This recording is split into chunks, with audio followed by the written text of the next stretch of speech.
রাত 11:30টার সময় আমার হাজব্যান্ড এয়ার ফ্রায়ারে বাদাম ভাজা শুরু করেছে।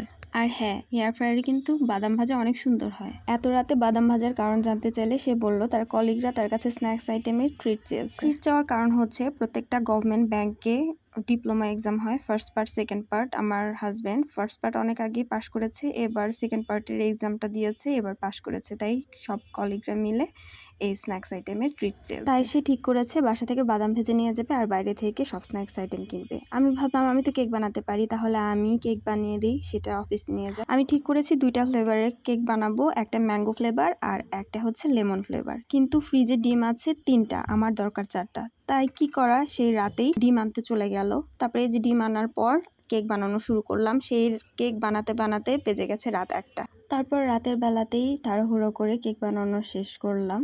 আমার হাজব্যান্ড বেবি দুইজনই কেক টেস্ট করে বলল কেক নাকি অনেক মজা হয়েছে। যেহেতু অনেক রাত হয়ে গিয়েছে সেই জন্য আমি রাতেই সবকিছু প্যাকেটিং করে রাখছিলাম, কারণ সকালে উঠে নাও সময় পেতে পারি। কেকের সাথে মিষ্টিও নিয়েছিল। আপনার কে কে আমার ভিডিও পছন্দ করেন আমাকে কমেন্টে জানাবেন। সবাই অনেক বেশি ভালো থাকবেন। আল্লাহ হাফিজ।